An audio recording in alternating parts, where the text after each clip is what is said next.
"I want to buy this Bugatti," says a single father. The saleswoman laughed, not knowing who he really is. Just before the story starts, wherever you are on your journey, consider this your sign to keep going. The kind of silence that fills a room right before something changes. That was the silence inside Prestige Motors on a Tuesday morning in late October, when the glass door slid open and David Calloway walked in. He was not the kind of man this showroom was built for. That much was clear before he took 3 steps inside. His boots, brown leather worn at the toe, left faint smudges on the polished white floor. His shirt was flannel white and blue plaid, tucked neatly into jeans that had seen better years. He was tall, lean in the way that comes from work rather than a gym, with the kind of jaw that looked like it had been carved from something that didn't yield easily. 34 years old.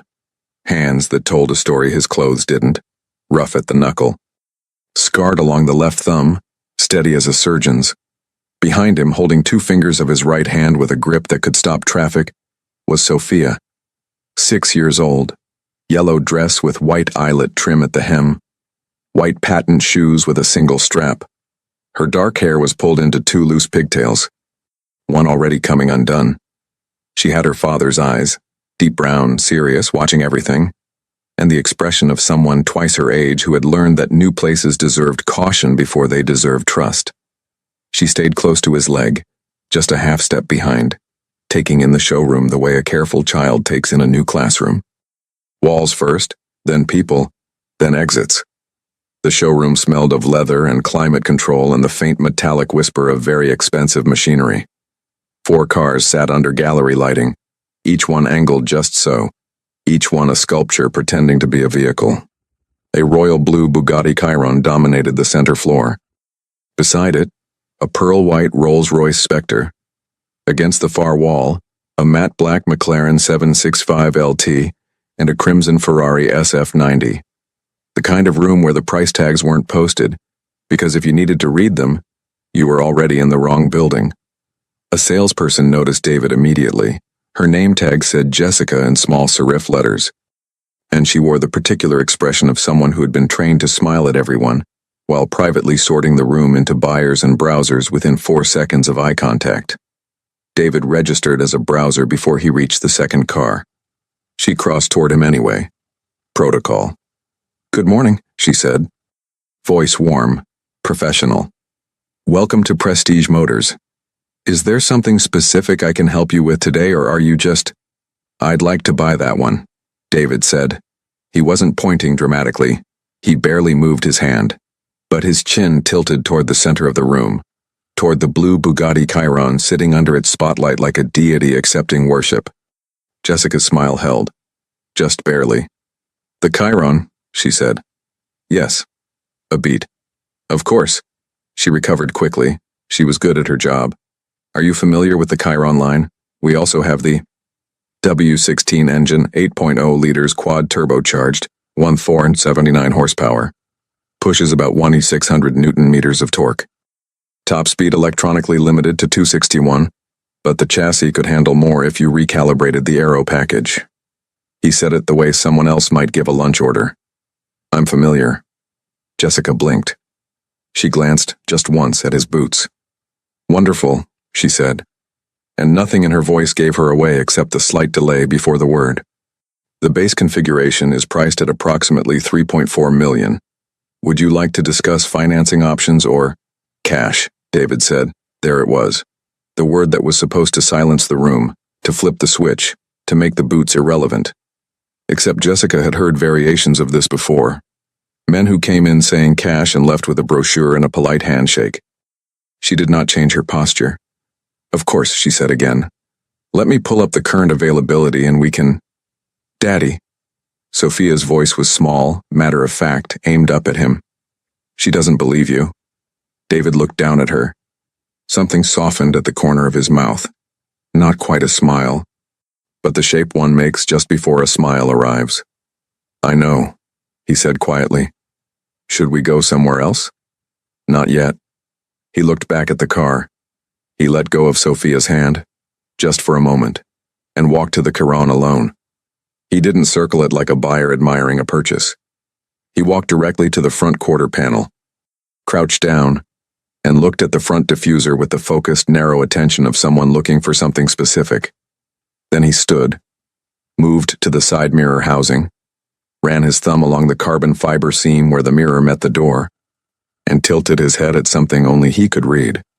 He looked like he was reading the car itself, not admiring it, not coveting it, but diagnosing it the way a doctor reads a patient who can't describe their own symptoms. Jessica watched from 4 feet away, trying to recalibrate. Something about the way he moved around the car was wrong. Wrong for a browser. Wrong for a man performing wealth. Wrong for almost every category she had a slot for.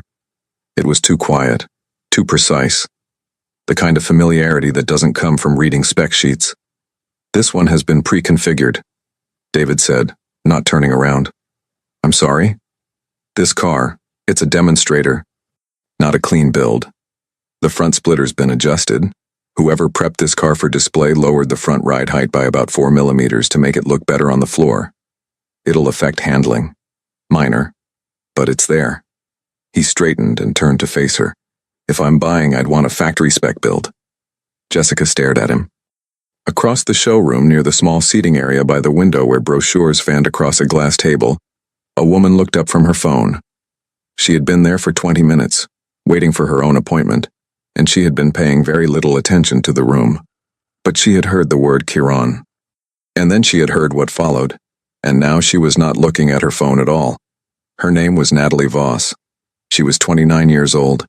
She had inherited her father's software company at 26, sold it at 27 for $480 million, and had spent the past 2 years doing exactly what she wanted. Her hair was pale blonde, straight to the shoulder, and she wore a blazer the color of dark wine over a denim skirt and black heels. She had the particular stillness of someone who was very intelligent and very used to not showing it. She was looking at David Calloway with an expression that was not quite recognition and not quite suspicion. It was the expression of someone who has just heard a sound they cannot identify and has decided that identifying it matters more than anything else in the room. David, for his part, had not noticed her yet. Sophia had. The little girl stood where her father had left her, in the open floor between the Chiron and the rolls, and she was looking directly at Natalie with the unblinking evaluation of a 6-year-old who has learned to read adults faster than most adults read books. Her expression said, "I see you watching. I don't know what you want. I am deciding whether you are a problem." Natalie glanced at the child and offered the smallest of smiles. Sophia looked away. Jessica was recovering. "I'll need to consult with our inventory specialist about factory builds," she said. "If you'd like to leave your contact information." "Sure," David said. He reached into his back pocket and produced a folded piece of paper, not a card, just a piece of paper, and set it on the nearest display table. "My number's there. Let me know on the Chiron. And if the build time is more than 12 weeks, I'll go direct to Molsheim." He said Molsheim, the town in Alsace where Bugatti was born, where the factory still sat. The way someone says the name of a place they have visited. Not a reference, a memory. Jessica picked up the paper. David turned back to Sophia, held out his hand again, and she took it without hesitation. "Hungry?" he asked her. "A little." "Pancakes? With the strawberries?" "If they have them." They walked toward the glass doors. The showroom was still quiet. Jessica was staring at the piece of paper. The McLaren by the wall sat in its spotlight, indifferent. At the seating area, Natalie Voss did not move. She watched David and his daughter cross the polished floor, watched the way the little girl in the yellow dress matched her steps exactly to his, watched the doors slide open and then shut behind them like a curtain falling after the most interesting scene of the afternoon. She picked up her phone, put it back down, looked at the Chiron, looked at the door. She had come in today to buy a car. She was leaving with something she hadn't expected, a question she could not leave unanswered. Who was that man? And why did he move around that car as if he had built one himself? 3 days after walking out of Prestige Motors with nothing but a number scrawled on folded paper and a daughter asking for pancakes, David Calloway was lying on his back beneath a 1967 Ford GT40 Mach 4, a car that had no business being in a private garage in Mill Haven, Ohio, when his phone buzzed against the concrete floor.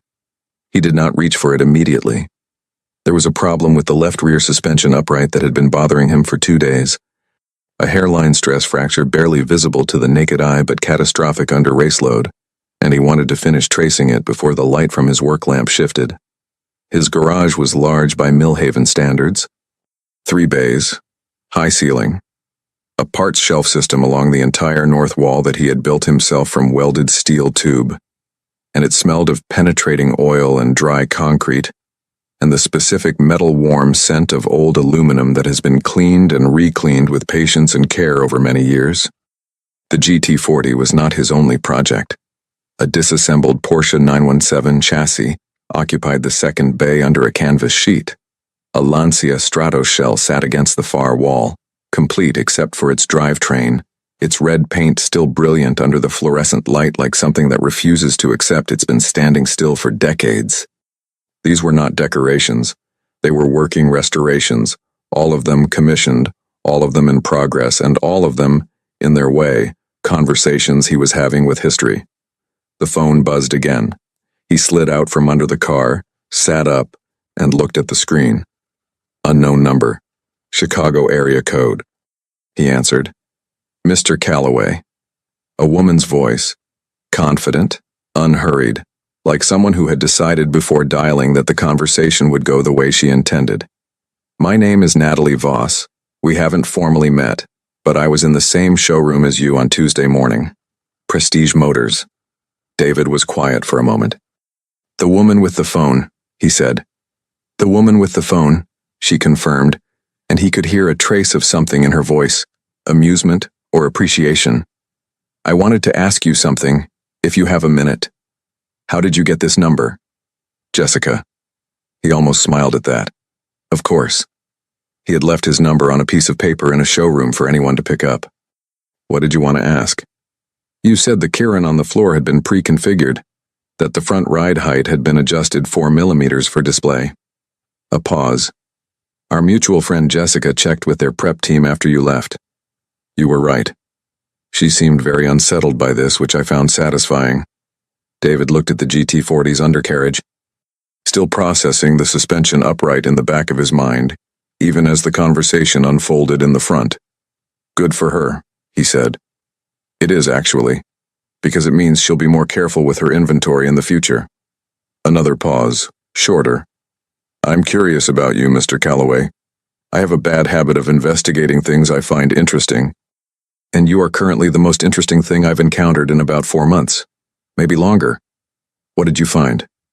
Less than I expected, she said evenly, which is itself interesting.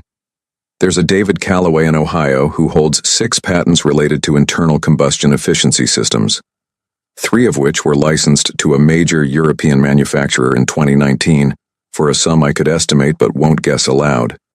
There's a David Calloway who presented a paper at the SAE World Congress in 2018 on variable compression ratio architecture that apparently caused a minor sensation among people who understand what variable compression ratio architecture means. And then, nothing. You disappear from the professional record about 4.5 years ago. No publications, no conferences, no consulting engagements, nothing. The garage was quiet. Somewhere outside, a neighbor's dog was barking at something in the yard. What do you want, Ms. Voss? I want to know if you're the same person. What difference does it make? I'm not sure yet, she said. But I'm building something. Something that requires a very specific kind of mind, and I've been looking for that mind for about 8 months.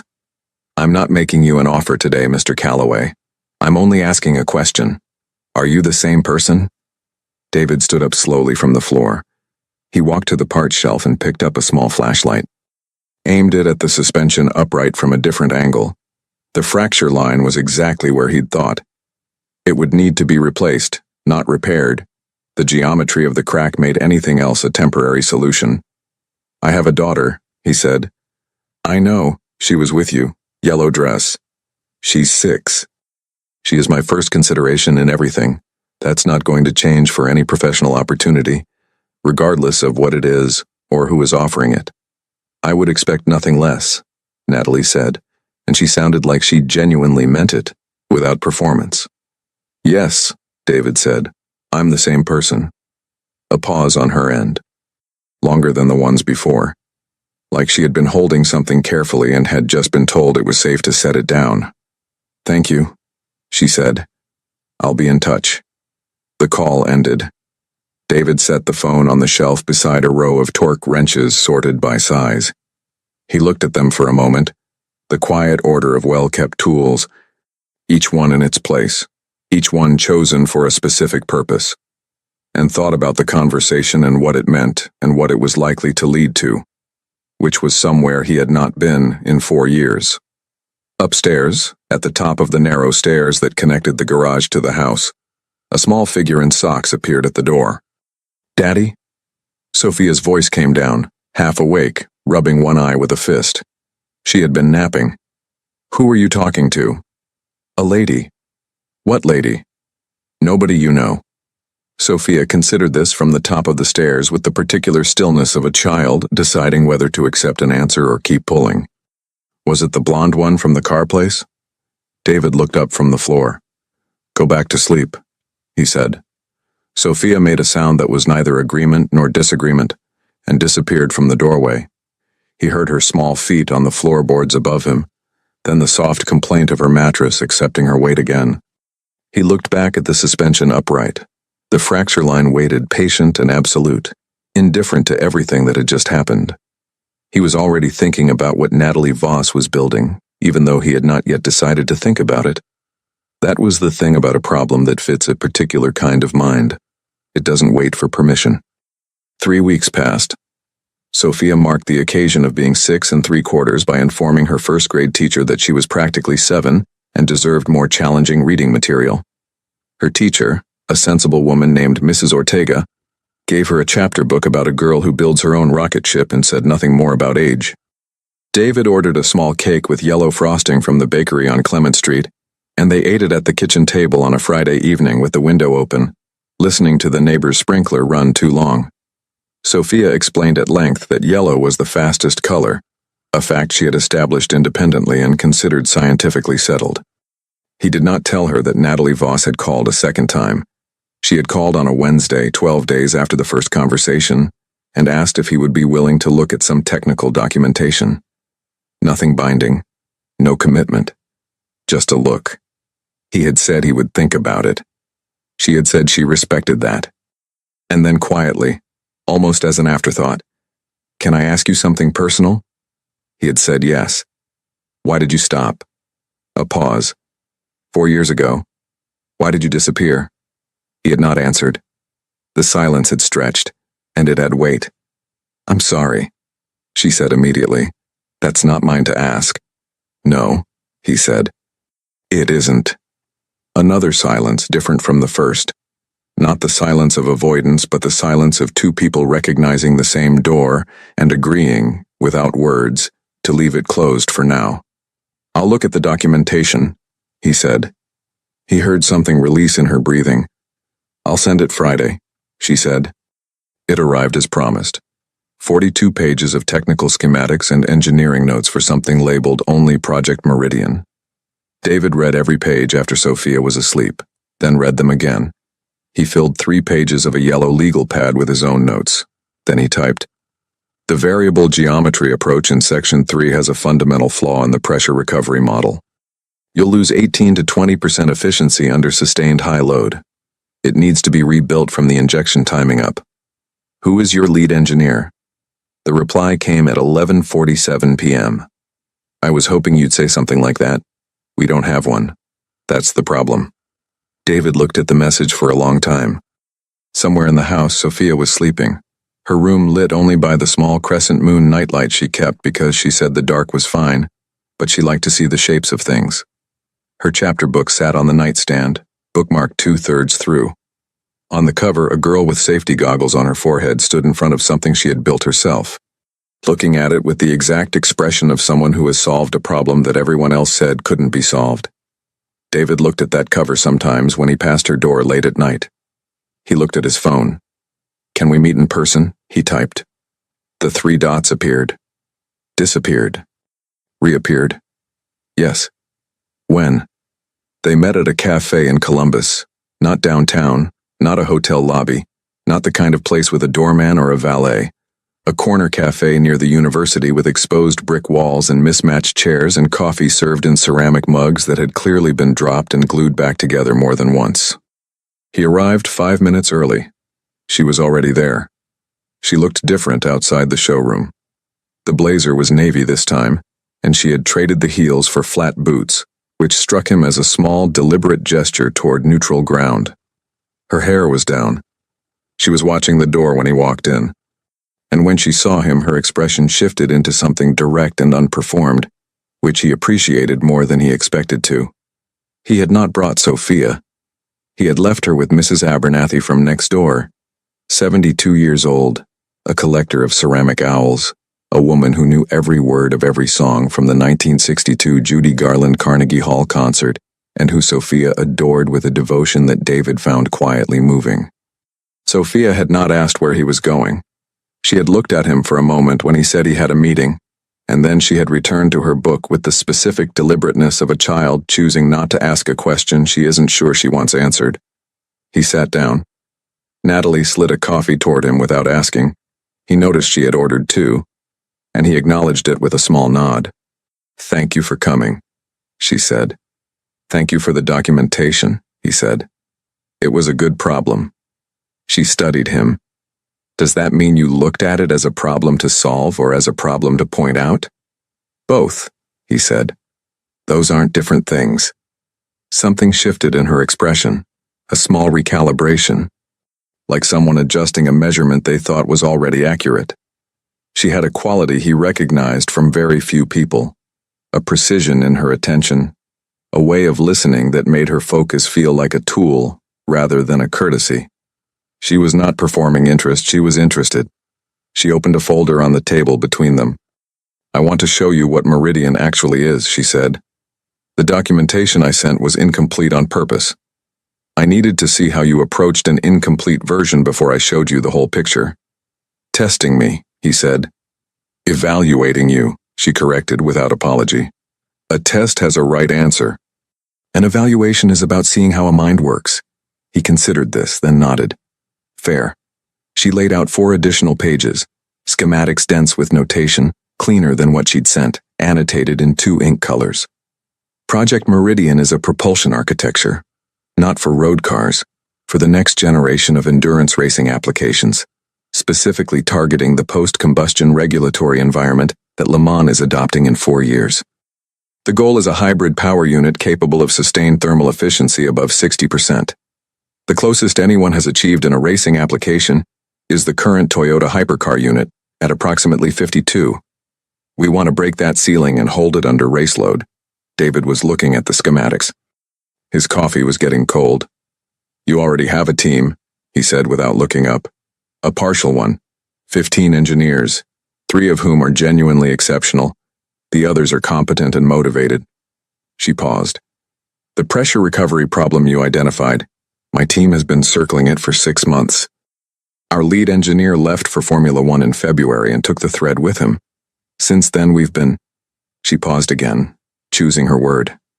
"Stalled. What do you need from me specifically?" "Honestly, I need you to tell me whether this architecture is salvageable, or whether the pressure recovery model needs to be torn out and rebuilt from scratch." And then she stopped, took a breath. "Then I want to have a different conversation, but that's second." David set down the schematic, picked up his coffee, drank it cold. "The variable geometry issue isn't only in section 3, he said. "It's a symptom. The root problem is your assumed boundary layer behavior at the turbine inlet. You're modeling it as fully attached at the design operating point, but under real transient load, particularly in the acceleration phase out of slow corners, you're going to see separation events that your pressure recovery model doesn't account for. It's not just efficiency loss. At the margins you're targeting, it's a potential structural failure mode." Natalie was very still. "That's what Patel kept calling a secondary concern," she said quietly. "It isn't." "No." She looked at the schematic. "No, I didn't think it was." She looked back at him. "Can it be fixed without scrapping the whole architecture?" "Yes. But it requires rethinking the inlet geometry in Section 2 before you touch Section 3. The fix in section 3 won't hold if the inlet is still wrong. He picked up one of the annotated pages. Whoever drew this, the original concept, they understood something important about managing thermal gradients across the housing.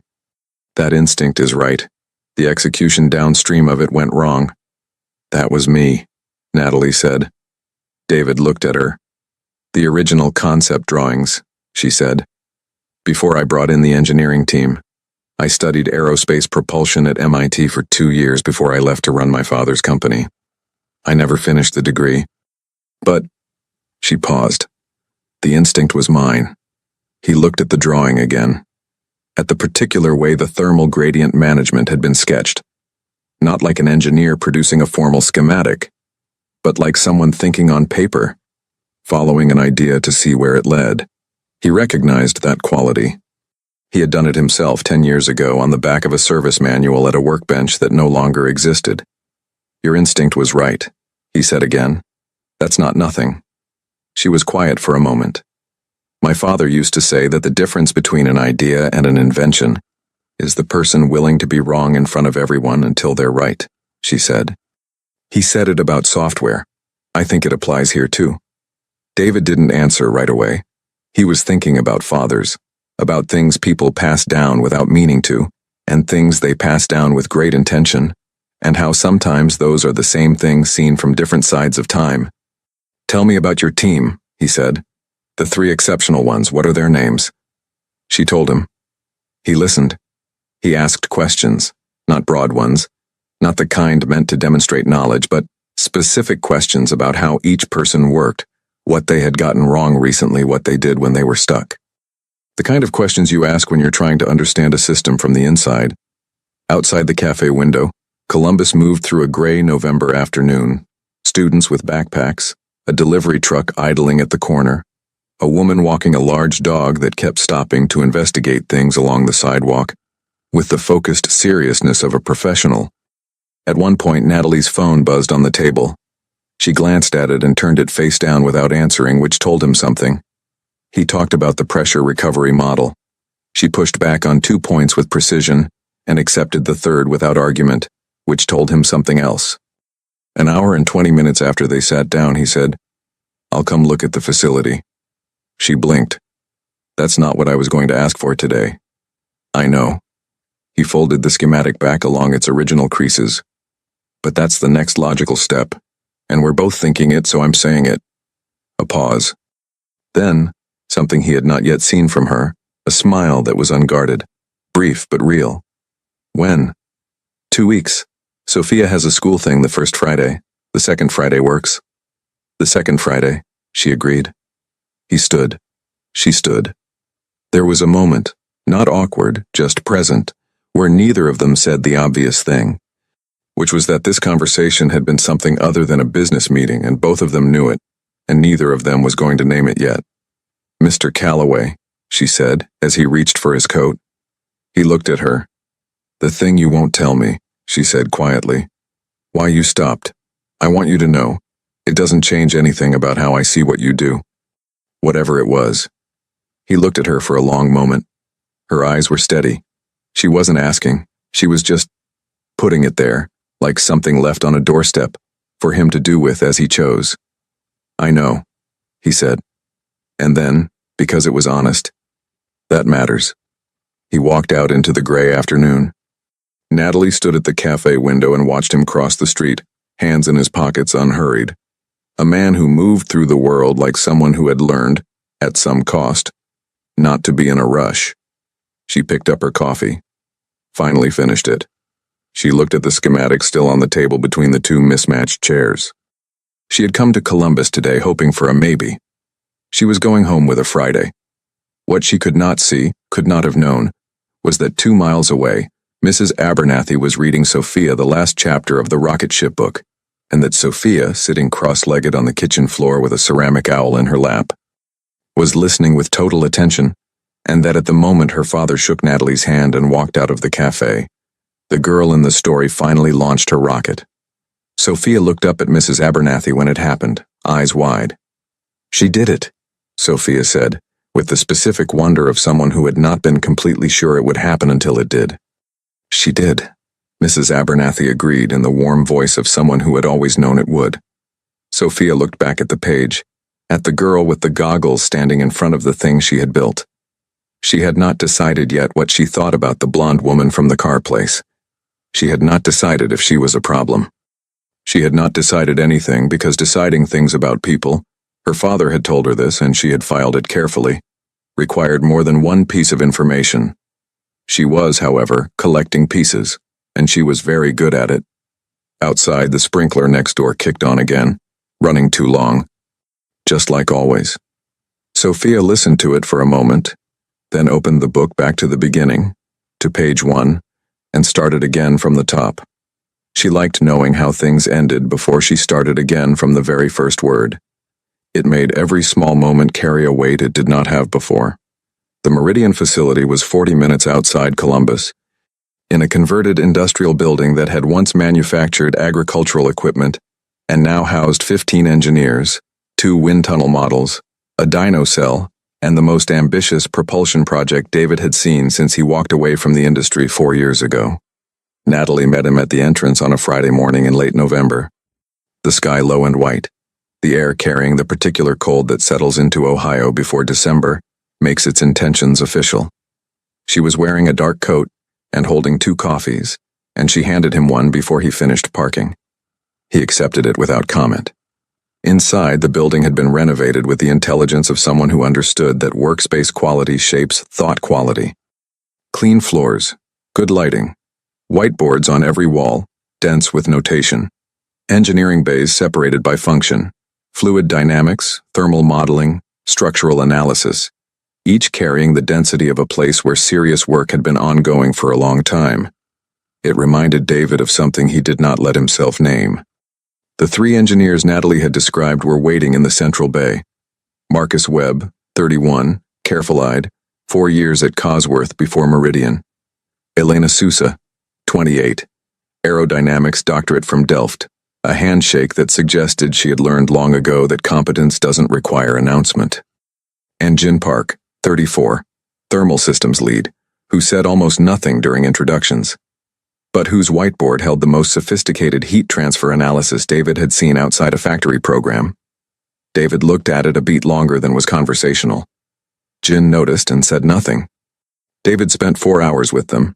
He did not perform. He arrived without conclusions already formed, asked questions, listened, asked follow-up questions, and at no point made anyone feel their 6 months had been wasted, even as it became clear that certain fundamental assumptions would need to change. He moved through the material the way he moved around cars, directly without ceremony, looking for what was actually there. At noon, Natalie brought sandwiches. They ate standing at the central workbench, the kind of lunch that happens in rooms where stopping feels like a small betrayal of the work. Marcus asked about the SAE paper from 2018. David answered without elaboration. Elena asked about his current work.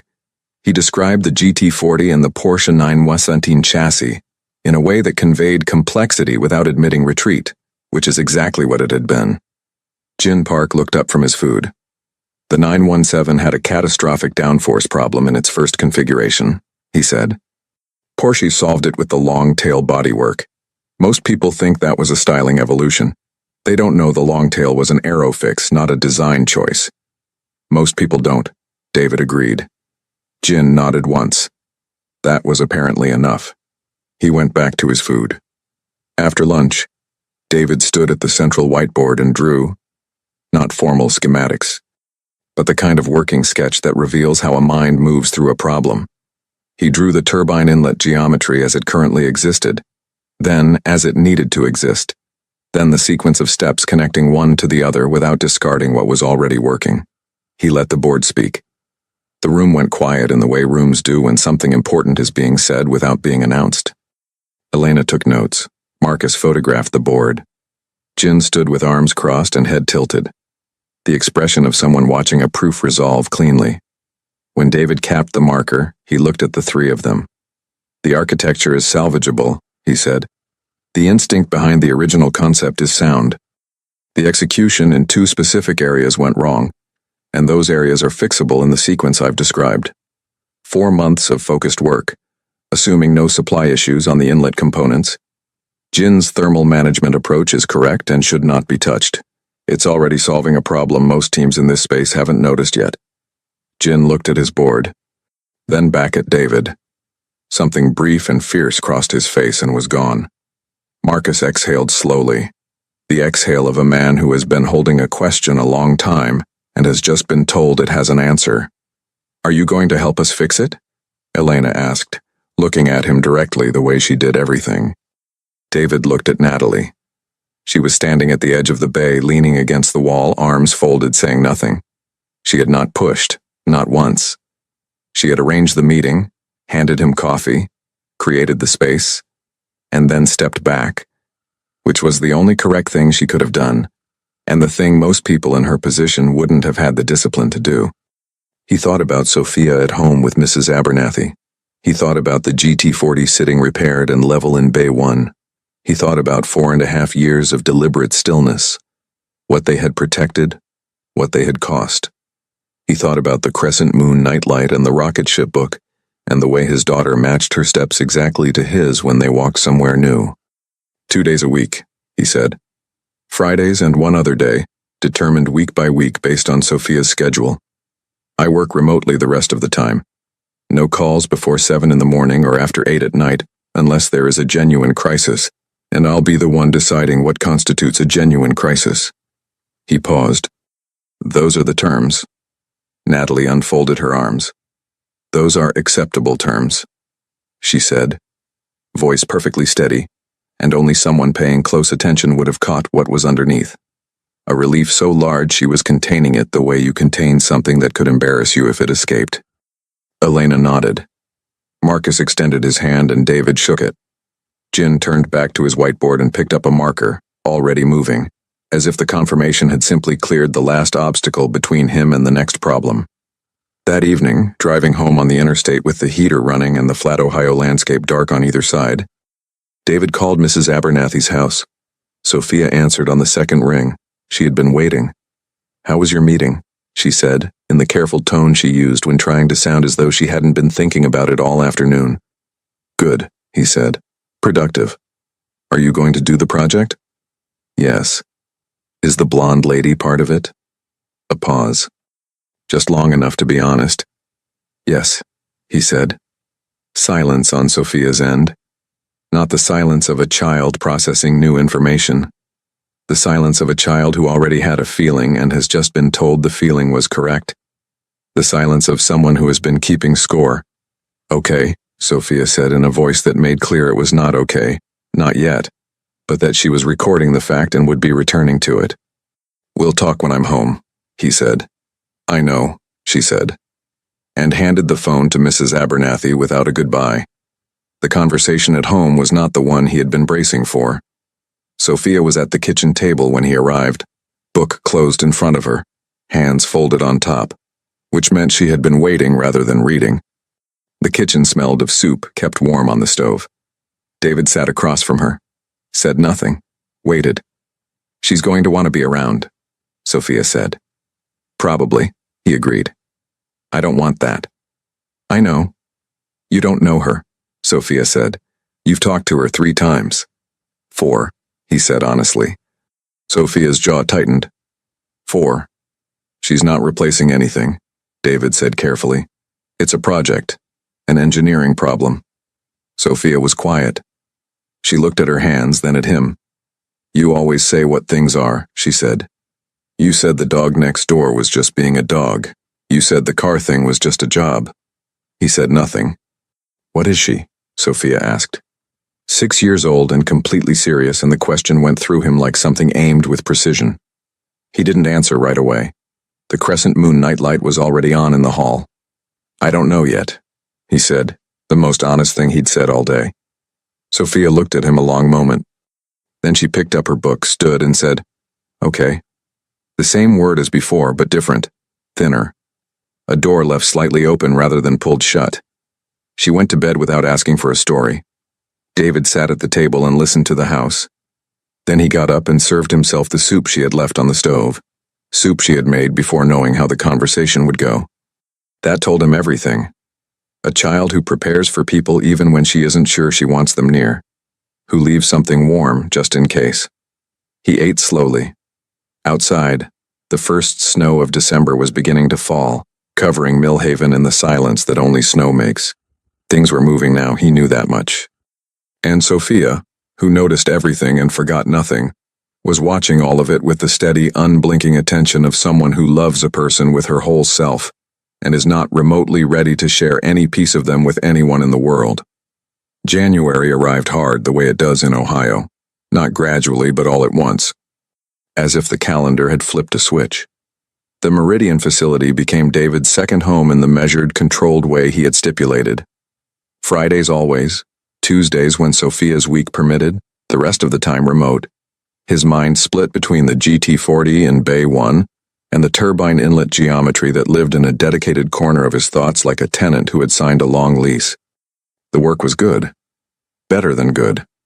Working alongside Marcus and Elena and the silent, precise Gin Park was the closest thing to professional joy David had allowed himself in years. The particular pleasure of a hard problem approached by people who take it seriously, where every breakthrough is earned and every setback is instructive rather than demoralizing. He had forgotten what it felt like. The forgetting had been intentional. The remembering was something else. Natalie moved around the project's edges with the same discipline she had shown from the beginning. Present when useful, absent when not, never pushing past the boundary he had drawn. She ran the business side of Meridian with a precision that impressed him even as he was careful not to show it. Vendor negotiations, regulatory filings, investor communications, the constant administrative machinery that keeps an ambitious technical project from collapsing under its own logistics. She did it invisibly, the way good infrastructure is always invisible. You only notice it when it fails. What she could not make invisible was the growing fact of her own presence in his days.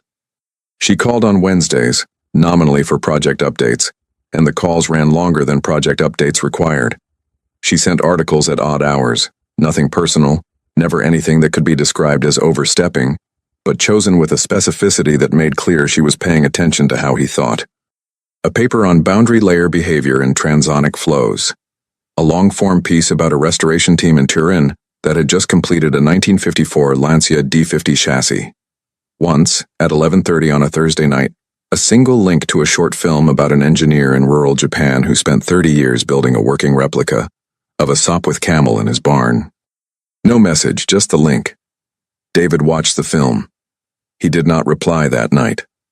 In the morning he typed. The wing warping mechanism took him longer than the engine. He got that right. Her reply came within 2 minutes. I knew you'd notice that part. He put the phone face down on the workbench, looked at the Porsche 917 chassis under its canvas sheet for a long moment, then picked up a wrench and went back to work. Sophia noticed everything. She did not ask direct questions. She had shifted strategy sometime in January, abandoning the frontal approach for the more effective method of simply watching and cataloging. She noted the Wednesday calls, noted when they ran past the kitchen timer she had quietly started tracking them by, noted the specific way her father's posture changed when his phone showed a particular number. She said nothing about any of it. She stored it all with the methodical patience of a 6-year-old who has decided that information is more useful than reaction. What she had not anticipated was that Natalie would come to Millhaven. It happened on a Saturday in late January. Not announced, or rather announced to David on Friday evening and accepted by him, which amounted to the same thing from Sophia's perspective. She was bringing revised thermal schematics that needed to be reviewed before Monday's team meeting. And she was going to be in the area visiting a college friend in Columbus anyway, so it was not out of her way. David had said fine. He had not said fine with the enthusiasm of a man for whom it was genuinely nothing. Sophia was informed Saturday morning over breakfast. She looked at her toast, then at her father, then at her toast again. Here? She said. Just for an hour or so, David said. We'll work at the kitchen table. You can do whatever you want. I'll be in my room, Sophia said, with the specific finality of a 6-year-old who has decided to make a point without making a scene. Natalie arrived at 11. She drove a dark green Range Rover that Sophia observed from her bedroom window with extreme critical focus. She was wearing a cream-colored sweater and dark jeans, no blazer, which was different from every other time Sophia had seen her, and which registered a significant data without Sophia knowing exactly why. She carried a leather portfolio under one arm and a small paper bag in her other hand, which she handed to David when he opened the door. David looked in the bag. "You didn't have to. It's from that French bakery near campus," Natalie said. "I didn't know what Sophia likes, so I got 3 different things." David looked toward the hallway. "She'll tell you herself," he said. A pause. "Is she going to come say hello?" "Eventually," David said, in the voice of a man who knew his daughter. They worked at the kitchen table for 90 minutes, the revised schematics spread between them, Natalie's pen moving in the margins while David talked through the sequencing. She was sharp. She caught a redundancy in the pressure mapping that even Marcus had missed, and she caught it without showing off about it. She simply circled it and asked a question that made David realize the problem before she named it, which was the more elegant approach and which told him something about how she had been educated. At 12:30, Sophia appeared in the kitchen doorway. She was still in her pajamas, which was a choice. She stood in the doorway with her arms at her sides and looked at Natalie with the direct, measuring gaze of someone conducting a formal assessment. Natalie looked up from the schematics. She did not try to be charming. She did not perform warmth or deploy the specific brightness that adults often aim at children they are trying to impress. She just looked back at Sophia with the same direct attention she gave everything else. "Hi," Natalie said. Sophia said nothing for 3 seconds. "What's in the bag?" she said. 3 pastries, a pain au chocolat, an almond croissant, and something the woman at the counter called a palmier, which I had to look up. Sophia considered this. "I know what a palmier is," she said. "What is it?" "It's a butterfly cookie, made from puff pastry and sugar. They're French." "That's more than I knew," Natalie said. No performance, just the plain fact. Sophia looked at the bag on the counter, then at her father. He said nothing, which was his way of saying, "Your choice." She crossed the kitchen without hurry, opened the bag, and removed the palmier. She went back to the doorway. She looked at Natalie one more time, the long, assessing look, and then went back down the hall. Natalie looked at David. "That went better than I expected," she said quietly. "Don't get ahead of yourself," he said, but without sharpness. She didn't. She looked back at the schematics and picked up her pen, and whatever she was thinking she kept to herself, which he had come to understand was one of her more reliable qualities. The big break came 3 weeks later, and it had nothing to do with engineering. It was a Tuesday, and David had been at Meridian since morning. He got home at 6:15 to find Mrs. Abernathy's car in the driveway, and the house lit up and Sophia sitting on the kitchen floor, which was where she went when something had happened that she hadn't decided how to feel about yet. "She fell," Mrs. Abernathy said, meeting him at the door, voice low. "On the ice, coming off the school bus. She's not hurt. I checked, nothing broken. She didn't hit her head, but she cried quite a bit and she won't talk to me about it."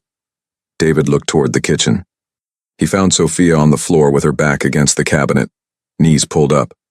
Her coat was still on. Her left palm had a scrape on it, cleaned and bandaged by Mrs. Abernathy, the small white square of gauze already slightly loose at one corner.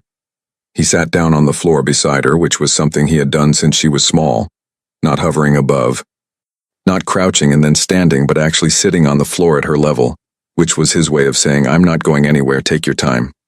She leaned into him, didn't say anything.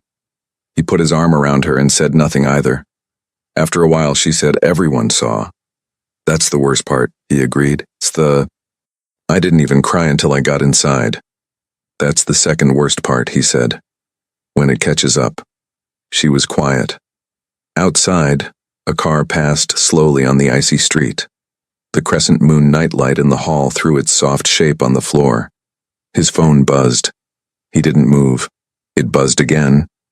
"You can look," Sophia said. It was Natalie. A message. "Marcus found the inlet sequencing issue. Call when you can, good news." He typed back, "Give me an hour." Then he put the phone away and stayed on the kitchen floor with his daughter until she was ready to get up, which took another 20 minutes and involved her telling him in full and precise detail exactly how the fall had happened, and exactly who had been watching, and exactly what faces they had made. which was what she needed. Not solutions, not reassurances, just someone to hear the whole story without flinching.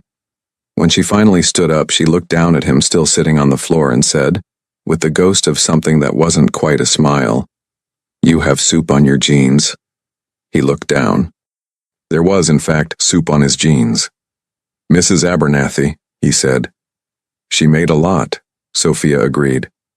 She offered him her unbandaged hand to help him up, which was a 6-year-old offering to help a grown man off the floor, which was absurd, and which he accepted with complete seriousness. He was on the phone with Natalie 20 minutes later. Sophia doing homework at the table, when Sophia looked up and said, not to him, just to the air, "The inlet thing, is that the part that was broken?" He covered the phone. "Yes." "Is it fixed?" "Almost." She looked back at her homework. "Good," she said. Natalie on the phone had heard the exchange. She said nothing about it. She simply continued the technical briefing, which was correct. But later, much later, David would understand that something had shifted in that moment. Something small. Something Sophia had not intended. Something that was not acceptance and not approval, but was the first faint signal. Like a frequency barely detectable at the edge of a receiver's range, that the door left slightly open in December had not been closed. The Le Mans qualifying invitation arrived on a Thursday morning in late March, and Natalie called David before she called anyone else on the team. He was in the garage when his phone rang. On his back under the Lancia Stratos, chasing a brake line routing problem that had been annoying him for a week. He slid out, looked at the screen, answered. "We got the slot," she said. No preamble. He sat up. "Which category?" "Hypercar. Full entry." They reviewed the Meridian architecture submission and accepted it for technical evaluation. If the power unit performs to submission specs at the June test, we're in the race. He was quiet for a moment, long enough that she said, "David." "I heard you," he said. 4 months ago, that inlet couldn't sustain race load for 40 minutes, she said. Now it can hold efficiency above 62% for 3 hours under simulated conditions. That's not just fixed. That's better than what any factory team has publicly declared. "Jin's thermal work," David said. "Jin's thermal work, and your inlet geometry, and the fact that you were right about the boundary layer behavior, and refused to pretend you weren't." A pause. "This is yours, you should know that." He set the phone on the floor beside him and looked up at the garage ceiling, the familiar joists, the familiar light, the parts shelf along the north wall with its ordered rows of tools and components. He had built this space with his hands after coming back to Millhaven. He had built it to be contained, to be enough. He picked the phone back up. "When do you need me in Columbus?" "Monday," she said. "But before Monday, I'd like to take you and Sophia to dinner. Saturday, if that works. To celebrate." Silence. "Just dinner," she said. "Nothing formal. Wherever Sophia wants to go." He thought about Sophia. About the palmyre she had taken without speaking and eaten in her room. About the inlet question asked to the air. About the floor in December and the soup on the stove. He thought about all the pieces she had been collecting in her careful, deliberate way, and whether she had built anything from them yet. "I'll ask her," he said. He asked her that evening. Sophia was at the kitchen table with a book, a new one. This time about a girl who learns to navigate by stars and ends up sailing across the Atlantic alone at 13. She looked up when he sat down. He told her about Le Mans. Her eyes widened slightly before she contained it. "So the project worked?" she said. "The project worked. She absorbed this, and she wants to take us to dinner." "Yes?" Sophia looked at her book, turned a page she had not read yet, then turned it back. "The French place?" she said. He blinked. "You want to go to a French place? They have palmiers." He looked at her. She looked back at him, completely composed, giving nothing away. Which was the thing she did when something mattered to her and she didn't want it to show. "I'll tell her French," he said. Saturday evening, Natalie arrived at 6:30 in the dark green Range Rover, and this time Sophia was standing in the front hallway when David opened the door, dressed in her yellow dress, the same yellow dress from the Bugatti showroom. Laundered and pressed, which was not an accident and which David recognized as the kind of message a 6-year-old sends when they want someone to know they remember where things began. Natalie saw the dress. Something crossed her face. Not quite a smile, not quite an apology, something in between. She crouched down, which few adults did, and looked at Sophia at eye level. "Yellow dress," Natalie said. "From the car place," Sophia said. "I remember," Natalie said. "You were watching me." "You were watching my dad," Sophia said. A beat. "Yes," Natalie said. "I was." Sophia studied her for a long moment, the full, unhurried assessment, nothing hidden. Then she said, "The woman at the bakery, the one who told you about the palmier." "Yes." "Did you ask her about it because you already knew about it, or because you didn't know?" Natalie held very still. "Because I didn't know," she said. "I wanted to get you something you might like, and I didn't know what that was. So I asked." Sophia processed this. Something in her expression shifted. Not dramatically, not the way it does in movies when a child suddenly forgives someone and throws their arms around them. Nothing like that. It was smaller. It was the shift of a door moving another inch on its hinge. "Okay," Sophia said. And then, unprompted, in a voice that was 6 years old and completely sincere, "I like creme brulee too, in case you want to know for later." Natalie looked at David over Sophia's head. Her eyes were bright. She was holding herself very carefully together. "I'll remember that," she said. The restaurant was small and warm. Candles on the tables, a menu handwritten on a chalkboard, the kind of place that had been in the same family for 30 years and felt it in every corner. Sophia ordered in French, carefully, with the concentration of a child who had practiced, and the waiter answered her in French and she beamed, briefly, before composing herself. Over dinner, Natalie told them about Le Mans. Not the engineering. She told Sophia the story of the race itself, the history of it, the way it had run every year since 1923 except during the war, the drivers who had become legends on that circuit, the night stages when the cars moved through darkness at impossible speeds, and you could hear them from miles away before you could see them. She told it the way someone tells a story they love, not performing it, not simplifying it, just sharing it. And Sophia sat with her elbows on the table and her chin in her hands, and listened with the total attention she reserved for things she had decided mattered. At some point, without planning it, she asked Natalie a question about the race, then another, then a third. David watched this happen the way you watch something you have hoped for without letting yourself hope for it, quietly, from the side, not wanting to disturb it. When the creme brulee arrived, Sophia looked at it for a moment, then looked at Natalie. "You remembered," she said. "I ordered it before we sat down," Natalie said. "I asked if they made it when I booked the table." Sophia looked at her with an expression David had never seen before on his daughter's face. An expression that was trying very hard to remain neutral and was failing. Not because she was losing control of it, but because some things are too large for a 6-year-old's face to contain. And feeling truly specifically thought of by someone you have been resisting turns out to be one of those things. She looked at her creme brulee. She picked up her spoon. She tapped the crust carefully. Deliberately, breaking it exactly right the way he had shown her once, and she took a bite. "It's good," she said, to no one in particular. And then, after a moment, she moved her chair, just slightly, just an inch, closer to Natalie's side of the table. She did not look up when she did it. She kept her eyes on her dessert. But David saw it, and Natalie felt it, and neither of them said a word about it because some things are too important to name out loud in the moment they happen. The drive home was quiet. Sophia fell asleep in the back seat 20 minutes in, the way she did when she felt safe. Not fighting it. Just going, one moment present and the next simply gone. David drove. Natalie sat in the passenger seat with her hands in her lap, watching the Ohio countryside move past in the dark. After a long while, she said very quietly. She moved her chair. "I know," he said. "I wasn't sure she was ever going to." "She takes her time," he said. "She always has." Natalie was quiet for a moment, then, "What happened 4 years ago? Why you stopped? You don't have to tell me. But I want you to know the door is open if you ever want to." He drove. The road was straight and dark, the headlights cutting a clean path ahead. "Her mother," he said. Finally, after 4 years of not saying it to anyone who didn't already know. She died 8 months after Sophia was born. Aneurysm.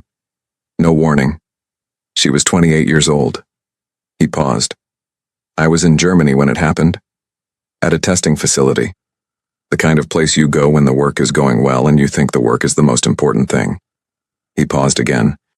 I came home and I stayed home. I didn't go back. Natalie did not say she was sorry, which was the right choice. She did not say anything for a long time, which was also right. Then she said, "She has her eyes." He glanced at her. Sophia. The way she watches things, the way she decides. A pause. She must have been someone remarkable. He looked back at the road. His hands were steady on the wheel.